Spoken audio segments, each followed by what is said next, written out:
Hello, IBC family. Today I'd like to talk to you about completing your journey. So if you would, go with me to Genesis chapter 11, and we'll start in verse 31, where it says, Terah took Abram his son, and Lot the son of Haran his grandson, and Sarai his daughter-in-law, his son Abram's wife. And they went out together to go from Ur the Chaldeans into the land of Canaan. But when they came to Haran, which was about 550 miles northwest of Ur, they settled there. Terah lived 205 years. And Terah died in Haran. It is not specifically stated that Terah was called by God to go to Canaan, but it makes sense that if he left Ur the Chaldeans, that is why he left. And he only completed half his journey. He stopped in Haran. And we don't know why. Maybe Terah got tired. Maybe it was a beautiful place to live, palm trees, springs. We don't know. Maybe they built a 7-Eleven and they all liked their Slurpees. But the point is, Haran did not finish his journey. I also am like Haran and almost didn't finish my journey.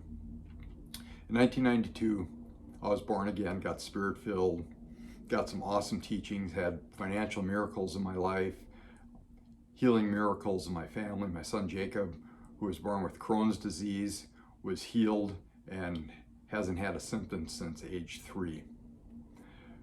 And we continued on in our journey, and life was good.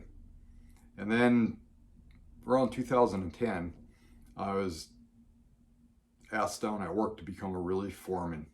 And I said yes, and got trained, and it was a big pay increase for me.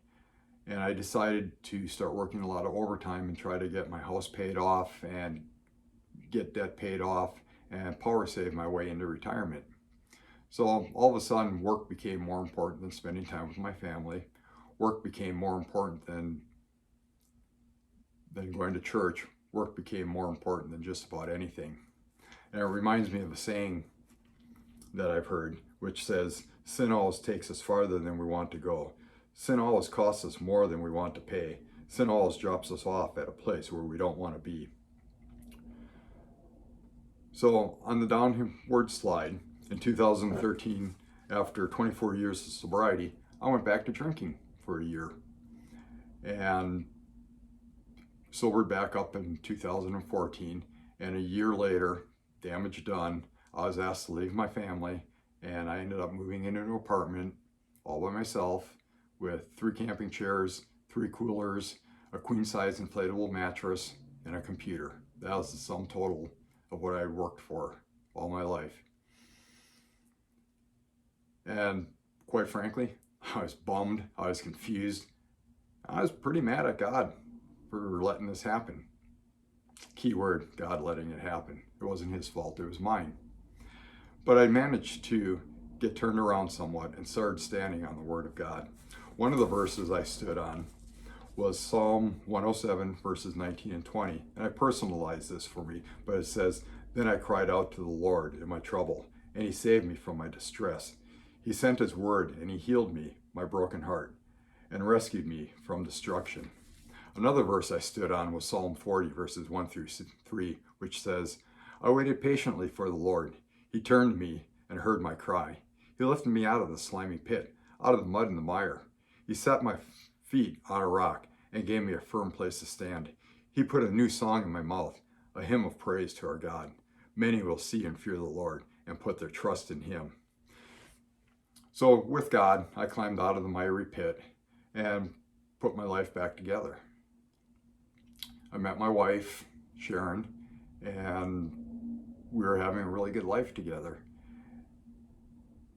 And last year in January, I was like 2 months away from all the financial requirements from the divorce, and I was at a place where I could start power paying off the house, get rid of debt, and save towards retirement.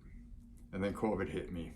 And my second night of being sick, God basically visited me and said, no, you're not going to do that. That's not my plan for you. And he gave me a hunger for the Word of God. In the last year, I've watched well over 600 sermons. Every chance I get, I have the Word of God playing. And when I'm not listening to sermons, I'm listening to music. And he's given me a plan.